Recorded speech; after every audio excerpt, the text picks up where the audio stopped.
শরণার্থী শিবিরে অনিশ্চিত জীবন থেকে মুক্তির অপেক্ষায় লাখো রোহিঙ্গা। কবে ফিরবেন তারা নিজ দেশে, সেই প্রতীক্ষার অবসান ঘটতে পারে আগামী বছর। এমনই আশার কথা শোনালেন অন্তর্বর্তী সরকারের প্রধান উপদেষ্টা ডক্টর মোহাম্মদ ইউনূস।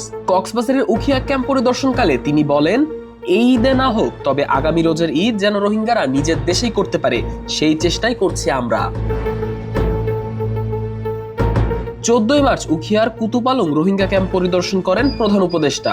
সেখানে রোহিঙ্গাদের সঙ্গে কথা বলেন এবং তাদের বর্তমান পরিস্থিতি সম্পর্কে খোঁজ খবর নেন। তিনি বলেন, রোহিঙ্গারা যেন আগামী বছর মিয়ানমার রাখাইন রাজ্যে ফিরে গিয়ে স্বজনদের সঙ্গে ঈদ উদযাপন করতে পারে, সেই লক্ষ্যেই জাতিসংঘের সঙ্গে যৌথভাবে কাজ করছি।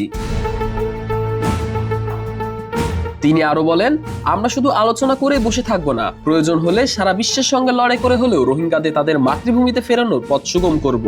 রোহিঙ্গাদের মনোবল চাঙ্গা রাখতে তিনি চট্টগ্রামের আঞ্চলিক ভাষায় বলেন, আল্লাহর কাছে দোয়া করি সামনের বছর যেন আপনারা নিজেদের বাড়িতে ফিরে গিয়ে ঈদ উদযাপন করতে পারেন।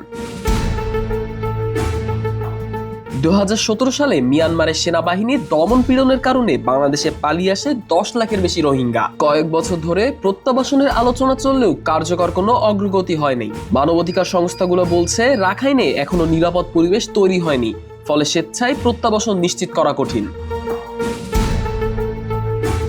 এদিকে বাংলাদেশ সরকার রোহিঙ্গাদের বোঝা বহন করতে করতে ক্লান্ত।